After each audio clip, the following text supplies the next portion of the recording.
Guys, अगर आप भी चाहते हैं इंग्लिश बोलना तो आपको पता होना चाहिए इंग्लिश बोलने के लिए 4S फॉर्मूले का सीक्रेट्स कैसे काम करता है। क्योंकि आज के समय में बड़े से बड़े जो सेलिब्रिटी है ना, वो भी इंग्लिश बोलने के लिए 4S फॉर्मूले के सीक्रेट्स का इस्तेमाल करते हैं।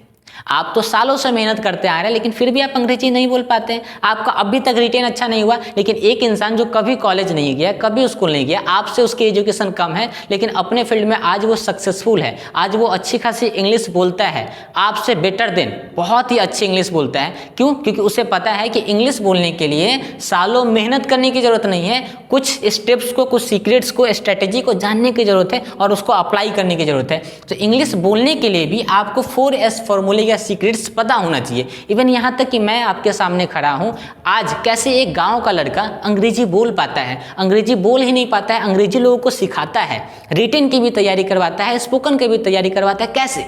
क्योंकि मुझे भी पता चल गया, मैंने भी सालों इंग्लिश के ऊपर मेहनत की, लेकिन फिर भी मैं अंग्रेजी नहीं बोल पाता था। क्यों? क्योंकि मुझे नहीं पता था कि भाई अंग्रेजी बोलने के लिए कुछ मेहनत की तो जरूरत पड़ती है, लेकिन मेहनत के साथ साथ में स्मार्ट वर्क की भी जरूरत पड़ती है, कुछ स्ट्रैटेजी की जरूरत पड़ती है, कुछ सीक्रेट्स को जानना पड़ता है और कैसे उसको अप्लाई करना है ये भी पता होना चाहिए। सिर्फ जानने से भी नहीं होता है। तो मैंने भी जाना कि भाई ये 4S फॉर्मूला क्या होता है और उसके बाद इसके ऊपर धीरे धीरे काम करना शुरू किया। तो आज के समय में मैं अंग्रेजी बोल तो पाता हूँ, साथ में अंग्रेजी लोगों को सिखाता भी हूँ, ऑनलाइन और ऑफलाइन दोनों तरीके से, और रिटेन की भी तैयारी करवाता हूँ। जैसे आप जान सकते हैं SSC हो गया, UPSC हो गया, BPSC हो गया, SSL हो गया, CHSL हो गया, बैंक PO, इन सब की तैयारी भी करवाता हूँ। तो अगर आप चाहते हैं कि आप ऑनलाइन पढ़े या ऑफलाइन पढ़े, खैर यूट्यूब पर तो मैं फ्री में आप लोगों को इतनी अच्छी नॉलेज देने की कोशिश कर रहा हूँ ताकि आप लोग पढ़े। और मेरा ऑफलाइन सेंटर भी चलता है जहाँ पर सिर्फ और सिर्फ 99 रुपया में मैं कोशिश करता हूँ कि सभी को पढ़ाऊँ।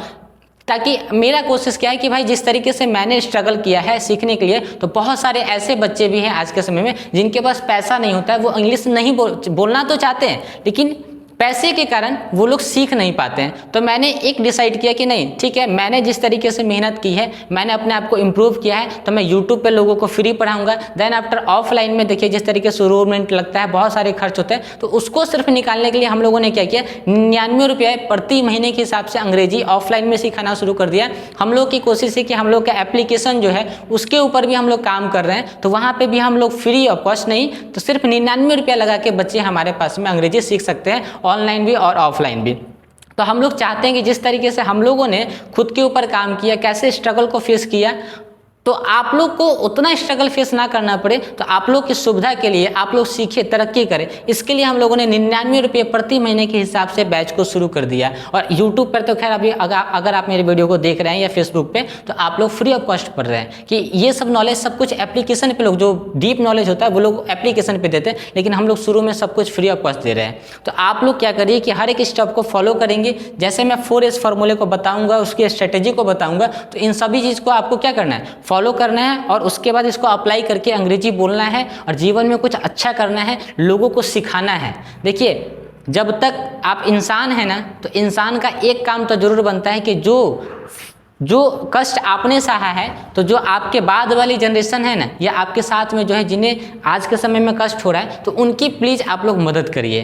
तो हम लोग का भी यही मकसद है। तो चलिए इस वीडियो को शुरू करते हैं और हर एक स्टेप को, ये 4 जो स्टेप है, इनको 1 बाय 1 करके समझते हैं। समझने के साथ साथ में इसको यूज आप कैसे करेंगे इसको भी बताया जाएगा। गाइस, तो इंग्लिश बोलने के लिए जो 4S फॉर्मूले का सीक्रेट्स है, उसमें जो सबसे पहला S होता है वो है S = सब्जेक्ट। अब हमको सब्जेक्ट को समझने से पहले एक काम करना पड़ेगा कि ये जो सब्जेक्ट वर्ड है ये बना कैसे, इस सब्जेक्ट वर्ड का एक्चुअल में मीनिंग क्या है, इसको समझने की जरूरत है। अगर हम लोगों ने इसको समझ लिया ना, सब्जेक्ट वाला जो ये वर्ड लिखा हुआ है, अगर इसको समझा तो हमको लगभग इसका डेफिनेशन भी क्लियर हो जाएगा और इसका मतलब समझ में आ जाएगा कि भाई सब्जेक्ट वर्ड बना कैसे। देखिए, कोई भी चीज़ को पढ़ने से पहले उसके थोड़ा सा बैक में जाइए और उसकी जड़ को समझने की कोशिश करिए। तो जड़ हम लोग कैसे समझेंगे कि पहला जो S है उसमें S फॉर सब्जेक्ट लिखा हुआ है, तो सब्जेक्ट को समझने से पहले सब्जेक्ट वर्ड को समझेंगे। तो अब चलिए हम लोग क्या करेंगे कि ये सब्जेक्ट वर्ड कैसे बना, तो हम इसको 2 भागों में बांट देंगे कि एक भाग होगा सब्जेक्ट का और दूसरा भाग होगा जेक्ट का। ठीक है, अब हम लोग क्या करेंगे कि सब्जेक्ट का मतलब समझेंगे। तो सब का मतलब क्या होता है, समबडी। सब का मतलब क्या हुआ, समबडी। चलिए, तो हमने एक चीज तो समझ लिया कि भाई सब्जेक्ट जो वर्ड है वो 2 चीज से मिलकर बना है, एक सब से और एक जेक्ट से। तो सब का मतलब हो गया समबडी, और जेक्ट जो है वो एक लैटिन वर्ड है। जेक्ट क्या है, एक लैटिन वर्ड है और इसका मतलब होता है डूअर। अब आप बोलेंगे कि भाई ये डूअर क्या होता है, तो मैं आपको एक नई चीज़ सिखाता हूँ कि दुनिया का कोई भी वर्ड हो, जैसे आपने यहाँ पे बोला कि ये क्या लिखा हुआ है, ये डू लिखा हुआ है, तो डू का मतलब होता है करना, और इसके लास्ट में हमने ईयर लगा दिया तो ये हो गया डूअर। ये क्या हो गया, डूअर। तो डूअर मतलब करने वाला। जैसे आपने यहाँ पे लिखा BUY, तो बाय का मतलब क्या होता है, खरीदने वाला। हमने कुछ नहीं किया, हमने इसके लास्ट में ईयर लगा दिया, तो अब हो गया ये बायर। तो बायर मतलब खरीदने वाला। आप इसी तरीके से बोल सकते हैं क्या चीज, COME। अब यहाँ पे ई ऑलरेडी लगा है, आपने आर लगा दिया, तो ये क्या हो गया, पहले था कम मतलब आना, और आपने इसमें आर लगा दिया क्योंकि ई लास्ट में लगा हुआ है ऑलरेडी, तो अब हो गया कमर। तो कमर मतलब आने वाला। आपने बोला परचेज, तो परचेज मतलब होता है खरीदना, आपने उसमें ER लगा दिया तो हो गया परचेजर। परचेजर मतलब खरीदने वाला। आपने बोला यहाँ पे SELL, तो यहाँ पे हो गया सेल मतलब बेचना। अब आपने इसमें क्या लगा दिया, ER लगा दिया, तो अभी क्या हो गया, सेलर। तो सेलर मतलब बेचने वाला। तो हम किसी भी वर्ड में क्या करते हैं, अगर ER लगा दे या OR लगा दे तो वो वर्ड क्या हो जाता है, काम करने वाला बन जाता है। तो इसी प्रकार से यहाँ पे ये डू था, तो डू का मतलब क्या हो गया, करना, और करना में आपने ER लगा दिया तो हो गया डूअर। तो डूअर मतलब करने वाला। तो somebody का मतलब हो गया कोई, somebody का मतलब कोई, और डूअर का मतलब हो गया करने वाला। तो कोई ऐसा व्यक्ति जो कुछ काम करता है तो उससे हम क्या बोलते हैं, सब्जेक्ट बोलते हैं। समझ में आ रहा है, वर्ड से ही हमको समझ में आया कि सब का मतलब हो गया somebody मतलब कोई, और डूअर मतलब करने वाला। तो कोई ऐसा व्यक्ति जो कुछ करता है उसे हम क्या बोलते हैं, सब्जेक्ट बोलते हैं। तो पहले इसमें हमको ये समझ में आया कि भाई सब्जेक्ट वर्ड होता क्या है, ठीक है। अब हमको ये वर्ड समझ में आ गया, तो अब हम लोग क्या करेंगे, थोड़ा सा इसको और डीप में लेके जाएंगे, तो इसके बारे में थोड़ा और जान जाएंगे। तो समझिए, इसको और समझने के लिए क्या कह सकते हैं कि एक तो हमको सबसे पहले वर्ड समझ में आ गया कि सब मतलब सबबडी, ठीक है, और जेक्ट मतलब डूअर। ये एक लैटिन वर्ड है जिसका मीनिंग क्या निकलता है, डूअर यानी काम करने वाला। तो कोई ऐसा व्यक्ति जो कुछ काम करता है उसे हम सब्जेक्ट बोलते हैं। यहाँ तक तो बात समझ में आ गई। अब इसको थोड़ा सा और डीप में लेके चलते हैं और थोड़ी किताबी भाषा से थोड़ा अलग चलते हैं, एक्चुअल लाइफ में चलते हैं कि इसका यूज कैसे होगा। तो हम बोल सकते हैं, अगर आज के बाद से आपसे पूछा जाएगा कि सब्जेक्ट किसे कहते हैं, तो आप बोलेंगे कि दुनिया का कोई भी चीज़ हो जिसे हम अपनी आंखों से देख सकते हैं, जिसे हम अपने हाथों से छू सकते हैं, जिसका नाम लेते आपके दिमाग में फोटो बन जाए। अब ये फोटो कैसे बनेगा, हमने बोला हवाई जहाज, हमने हवाई जहाज बोला, तो क्या आपके दिमाग में हवाई जहाज का फोटो बना कि नहीं बोला, बना। अभी आपके आसपास में हाथी नहीं था, देखिए हमने हाथी का नाम लिया, आपके दिमाग में फोटो बन गया हाथी का।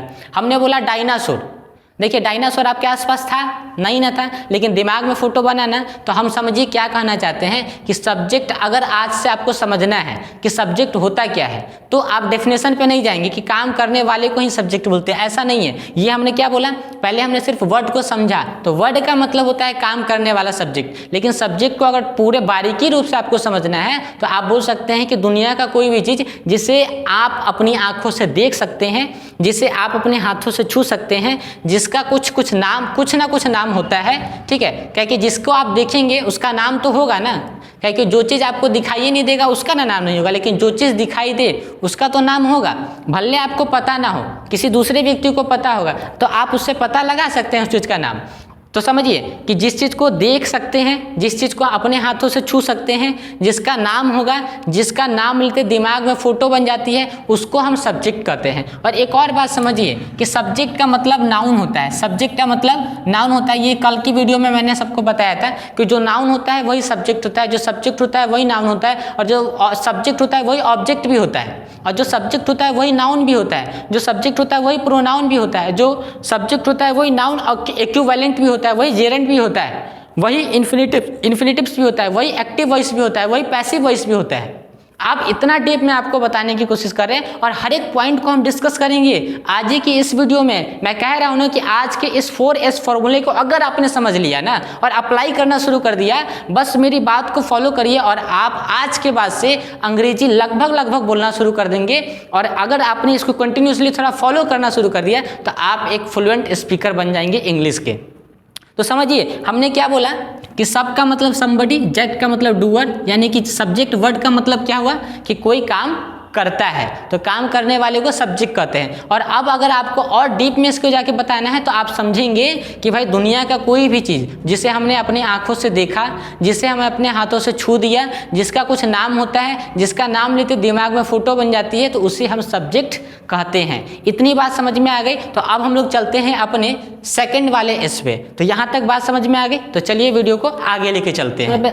तो गाइस हम लोग अपने सेकंड एस के सब्जेक्ट में समझेंगे कि कैसे सब्जेक्ट से ही टेंस का जन्म होता है, पैसिव वॉइस का जन्म होता है, लिविंग का जन्म होता है और नॉन लिविंग का जन्म होता है। अब आप लोग समझिए कि हम लोग पढ़ तो रहे हैं सब्जेक्ट को, लेकिन सब्जेक्ट से ही जन्म हो गया किसका, टेंस का, और सब्जेक्ट से ही पैसिव वॉइस का, लिविंग का और नॉन लिविंग का। अब टेंस को पहचानते कैसे हैं, पैसिव वॉइस को कैसे पहचानते हैं, लिविंग क्या होता है, नॉन लिविंग क्या होता है, ये सब कुछ सब्जेक्ट के अंदर में ही आएगा। और ये सब कुछ अभी हम लोग डिस्कस करेंगे किसमें, सेकंड एस में, यानी कि अभी राइट टाइम राइट नाउ आप लोग जान जाएंगे कि टेंस को कैसे पहचाना जाता है। सब्जेक्ट से ही टेंस निकल के आया है, सब्जेक्ट से ही पैसिव वॉइस निकल के आया है, लिविंग निकल के आया है, नॉन लिविंग समझ निकल के आया है। तो चलिए वीडियो को आगे लेके चलते हैं।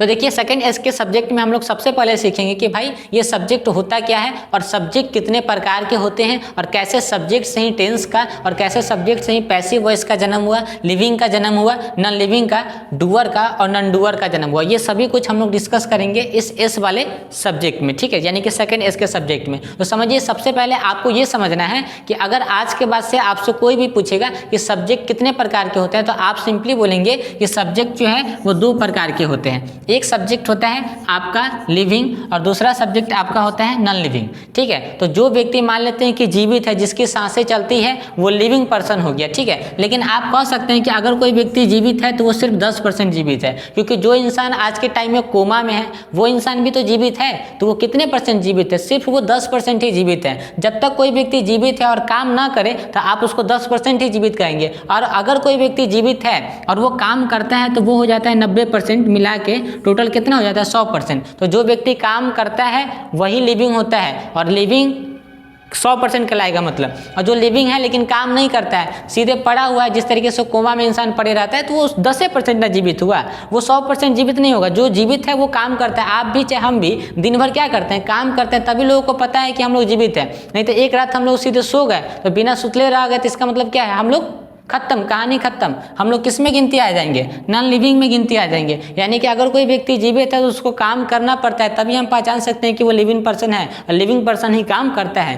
तो हमने अभी आपको सिखाया था कि भाई किसी भी वर्ड में हम क्या करते हैं, ईयर लगाते हैं तो डूअर होता है। डूअर मतलब काम करने वाला, काम कितना परसेंट करता है, 90%। जीवित कितना है, 10%, ठीक, टोटल मिला के हो गया 100%। तो अब हमको समझ में आ गया कि जिसके अंदर सांसें चलती है वो व्यक्ति क्या है, जीवित है, और जो काम करता है उसे डूअर कहते हैं। तो जीवित जो व्यक्ति है वही काम करता है, तो उसको बोलते हैं लिविंग और डूअर, यानी कि आप बोल सकते हैं लिविंग और डूअर। अब समझिए कि हमको एक भाग समझ में आ गया कि सब्जेक्ट का एक भाग जो होता है वो होता है लिविंग का, और लिविंग व्यक्ति क्या करता है, वो काम करता है। तो काम करने वाले को क्या बोलते हैं, लिविंग बोलते हैं, ठीक है। और लिविंग पर्सन ही क्या होता है, सब्जेक्ट होता है। यहाँ तक बात समझ में हमको आ गई। अब समझिए कि एक यहाँ पे लिखा है नॉन लिविंग और एक यहाँ पे लिखा है नॉन डूअर। तो समझिए कि जिसके अंदर में सांसें चलती है वो लिविंग होता है, तो जिसके अंदर में सांसें नहीं चलती है वो क्या होता है, नॉन लिविंग होता है। जैसे आप बोल सकते हैं टेबल, कुर्सी, पेड़, पौधे, नहीं पौधे तो नहीं बोल सकते हैं, पेड़ नहीं, क्योंकि उनके अंदर में भाई वो चलता है, ठीक है, उस पर हम डीप में नहीं जाएंगे। तो जितनी भी निर्जीव वस्तुएं आपको दिखाई देती हैं वो सभी क्या है, नॉन लिविंग है। और जो भी नॉन लिविंग है वो क्या हो जाएगा, नॉन डूअर होगा। जिसके अंदर में सांसें नहीं चलती है, जो जीवित नहीं है, तो क्या वो काम करेगा, तो जवाब आएगा नहीं, तो वो क्या कहलाएगा, नॉन डूअर। तो जो नॉन लिविंग होता है वही नॉन डूअर होता है। टेबल हो गया, कुर्सी हो गया, व्हाइट बोर्ड हो गया, मोबाइल फोन हो गया, जो भी चीज़ आपके सामने दिखाई दे रही है जो निर्जीव वस्तु है उसको हम क्या बोल सकते हैं, नॉन डूअर बोल सकते हैं, नॉन लिविंग बोल सकते हैं। तो सब्जेक्ट का दो भाग हो गया कि भाई एक सब्जेक्ट जो होता है वो जीवित होता है और एक सब्जेक्ट जो होता है वो निर्जीव होता है। यानी कि एक सब्जेक्ट लिविंग होता है और एक सब्जेक्ट नॉन लिविंग होता है। तो आज के बाद से अगर आपसे कोई भी सवाल पूछेगा कि सब्जेक्ट कितने प्रकार के होते हैं, तो आप बोलेंगे कि सब्जेक्ट दो प्रकार के होते हैं। एक लिविंग होता है जो काम करने वाला होता है, एक नॉन लिविंग होता है जो काम नहीं करता है, जिसके ऊपर काम किया जाता है। जैसे आपने बोला कि भाई मैं पढ़ता हूँ तो मैं काम करने वाला हो गया, तो मैं लिविंग हो गया, मैं डूअर हो गया। लेकिन आपने बोला कि सब्जी बिकती है, तो सब्जी खुद से नहीं बिकती है, तो सब्जी क्या खुद से बिक जाएगी, क्या खुद से काम करेगी, सब्जी ले लो बोलेगी, नहीं, सब्जी को कोई दूसरा व्यक्ति बेचता है। यानी कि नॉन डूअर क्या है, यानी कि समझिए पहले, लिविंग मतलब काम खुद किया जाता है और नॉन लिविंग का मतलब काम उसके ऊपर किया जाता है। तो जिसके ऊपर काम किया जाता है उसे बोलते हैं नॉन लिविंग और नॉन डूअर, ठीक है। और जो काम खुद किया जाता है उसे बोलते हैं लिविंग और डूअर। तो सब्जेक्ट दो प्रकार के होते हैं कि एक जो खुद काम करता है और दूसरा जिस पे काम किया जाता है। तो खुद काम करने वाले को बोलते हैं लिविंग और डूअर, और जिस पे काम किया जाता है उसे बोलते हैं नॉन लिविंग और नॉन डूअर। तो अब यहाँ तक हमको बात समझ में आ गई। अब यहाँ पे एक और चीज़ को आपको समझना पड़ेगा, हम यहाँ पे इसको फटाफट मिटाते हैं, ठीक है। अब हमको एक और चीज़ समझना है भाई कि जो व्यक्ति काम करता है, ठीक है, यानी कि अगर हम कोई काम करते हैं, आप कोई काम करते हैं, जिस भी इंसान के अंदर में सांसें चलती है, यानी कि लिविंग पर्सन अगर कोई काम करता है, देखिए बहुत ही अच्छी चीज़ आज आपको सिखाने वाला हूँ कि जो भी व्यक्ति जिसके अंदर में जान है, यानी कि लिविंग पर्सन अगर कोई काम करता है तो वहाँ से जन्म होता है टेंस का। समझिए, आज तक हम लोग टेंस को नहीं पहचान पा रहे थे, हमेशा कंफ्यूज रहते थे कि भाई टेंस का मतलब क्या होता है। टेंस में 4 गो हमको फॉर्म पढ़ाया जाता है, 3 गो फॉर्म पढ़ाया जाता है, प्रेजेंट, पास्ट और फ्यूचर, और चारों के अपने 4-4 भाग। अरे भाई, ये फॉर्म पढ़ने से पहले हमको ये समझना होगा कि टेंस का आखिरकार में जन्म कैसे हुआ, टेंस को पहचानते कैसे हैं। टेंस में हमें पहचानना ये सिखाया जाता है कि ये पास्ट होगा, ये प्रेजेंट होगा, ये फ्यूचर होगा, ये कंटिन्यूस होगा, ये परफेक्ट होगा। अरे नहीं भाई, पहले ये समझाइए कि पहचानेंगे कैसे। अगर हमने बोला ये व्हाइट बोर्ड है तो व्हाइट बोर्ड बिकता है, व्हाइट बोर्ड बनता है, तो क्या व्हाइट बोर्ड में जान है? तो जवाब आएगा नहीं। क्या व्हाइट बोर्ड लिविंग है? तो नहीं। तो इस पे काम किया जाता है, ये काम करता नहीं है। तो जिस पे काम किया जाता है उसे बोलते हैं नॉन लिविंग थिंग, और जो काम खुद करता है उसे बोलते हैं लिविंग थिंग। और जब कोई लिविंग थिंग काम करता है तो वहां से टेंस का जन्म होता है। अगर मैं आपको पढ़ा रहा हूं तो ये टेंस है, आप पढ़ रहे हैं तो ये टेंस है। क्यों? क्योंकि हम लोग जीवित व्यक्ति हैं। तो टेंस का मतलब कि अगर कोई व्यक्ति काम करता है, अगर कोई जानवर काम करता है, यानी कि दुनिया में जो भी कुछ है जो जीवित होता है, अगर उसके द्वारा कोई काम होता है तो वहां से टेंस का जन्म होता है। तो आज के बाद से तो आपको समझ में आ गया कि हमने बोला सीता पढ़ती है, ये टेंस है।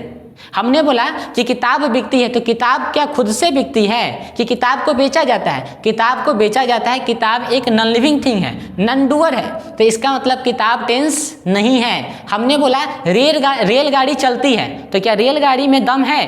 रेलगाड़ी जीवित है? नहीं। रेलगाड़ी को चलाया जाता है तो रेलगाड़ी चलती है, ये एक टेंस नहीं है। अब ये क्या है, ये हम आगे वाले वीडियो में अभी इसी में इस वाले नॉन लिविंग थिंग में डिस्कस करेंगे। लेकिन अभी समझिए कि ड्राइवर ट्रेन चलाता है, तो ड्राइवर जो ट्रेन चलाता है तो ड्राइवर एक जीवित व्यक्ति है, लिविंग थिंग है, डूअर है। समझ में आ रहा है? तो वो क्या हो गया? टेंस हो गया। लेकिन आपने बोला रोड बनता है, तो रोड क्या जीवित है? नहीं। आपने बोला सब्जी बिकती है, तो क्या सब्जी खुद से बिकती है? नहीं। तो रोड बनता है, सब्जी बिकती है, ये सब टेंस नहीं है। पहचान में तो आ गया ना। अब आपने बोला कि मजदूर लोग रोड बनाते हैं, तो मजदूर लोग ना रोड बनाते हैं, तो मजदूर बनाते हैं तो टेंस हो गया। और आपने बोला रोड बनता है, तो वो टेंस नहीं हुआ। आपने बोला कि किताब बिकती है, तो ये टेंस नहीं है। और आपने बोला कि मैं किताब बेचता हूं, तो ये टेंस है, क्योंकि काम यहाँ पे आप करते हैं। तो जब कोई लिविंग व्यक्ति काम करता है तो टेंस का जन्म होता है, और जब कोई नॉन लिविंग के ऊपर काम होता है तो वहाँ पे अब उसको क्या कहते हैं, उसको समझिए। तो अब यहाँ पे हम थोड़ा सा आपको कंफ्यूज नहीं करेंगे, ठीक है, सॉरी इसके लिए। तो हमको ये बात तो समझ में आ गया कि टेंस का जन्म कैसे हुआ, कि अगर कोई भी व्यक्ति काम करता है तो वहाँ से टेंस का जन्म होता है। और टेंस को ही हम बोलते हैं क्या? Active voice. क्या बोलते हैं? Active voice. एक नया चीज़ सीखिए। देखिए, हम आपको इतना डीप तरीके से पढ़ाएंगे ना कि आपके सामने इंग्लिश जो है वो पानी हो जाएगा, ठीक है। कोई भी एग्जामिनेशन आप पास कर जाइएगा, धारा प्रवाह अंग्रेजी बोल पाइएगा, और अपने ऊपर आप इतना पर्सनालिटी को डेवलप कर लीजिएगा कि फिर लोग आपकी तरह बनना चाहेंगे। समझे? तो आप समझिए कि कोई भी व्यक्ति अगर काम करेगा जो लिविंग थिंग है, तो वहाँ से टेंस का जन्म होगा। और टेंस का ही मतलब होता है एक्टिव वॉइस। हम लोग को आज तक समझ में नहीं आता था कि भाई एक्टिव वॉइस क्या है, एक्टिव वॉइस क्या है, टेंस क्या है। अरे कुछ नहीं है यार, जो सब्जेक्ट है वही टेंस है, और जो टेंस है वही एक्टिव वॉइस है। जो सब्जेक्ट दो तरीके का है, सब्जेक्ट जो लिविंग है और एक नॉन लिविंग है। तो लिविंग काम करेगा तो टेंस का जन्म होगा, टेंस को ही एक्टिव वॉइस बोलते हैं। समझ में आ रहा है? अब चलिए, अब हमने यहाँ पे समझा कि ठीक है, काम करने वाले को लिविंग कहते हैं, लिविंग काम करेगा तो टेंस का जन्म होगा, और टेंस से ही एक्टिव वॉइस का जन्म हो जाता है, यानी कि टेंस को ही एक्टिव वॉइस कहते हैं। लेकिन अब अगर कोई काम नहीं करेगा, ठीक है, उसके ऊपर काम किया जाएगा, तो हमने बोला कि मैं सब्जी बेचता हूँ, तो मैं बेचता हूँ तो टेंस हो गया। और हमने बोला कि सब्जी बिकती है, तो क्या सब्जी खुद से बिकती है? तो जवाब आएगा नहीं। तो इसका मतलब क्या है कि सब्जी को बेचा जाता है। तो जिस चीज़ को बेचा जाता है, यानी कि जिसके ऊपर काम किया जाता है, तो इसका मतलब क्या हो गया कि वो हो गया आपका पैसिव वॉइस। क्या हो गया? Passive voice. अब समझिए बात को कि एक जो अगर कोई व्यक्ति काम करेगा तो टेंस का जन्म होगा, और अगर कोई व्यक्ति काम ना करके किसी चीज़ के ऊपर काम किया जाता है, यानी कि नॉन लिविंग पे अगर कोई काम होता है, तो पैसिव वॉइस का जन्म होता है। बात को समझिए। हमने बोला कि अगर कोई लिविंग पर्सन काम करेगा तो टेंस का जन्म होगा, और अगर कोई लिविंग पर्सन काम ना करके किसी के ऊपर काम होता है, जैसे किसी के ऊपर कैसे काम होगा, जिसके अंदर में जान प्राण नहीं होगा उसी के ऊपर ना काम होगा। व्हाइट बोर्ड खुद से तो नहीं बन जाएगा, व्हाइट बोर्ड को बनाया जाएगा। तो व्हाइट बोर्ड बनता है, इसका मतलब क्या है, व्हाइट बोर्ड एक नॉन लिविंग थिंग है, एक नॉन डूअर थिंग है। तो अगर नॉन डूअर पे कोई काम होता है तो वहाँ से पैसिव वॉइस का जन्म होता है।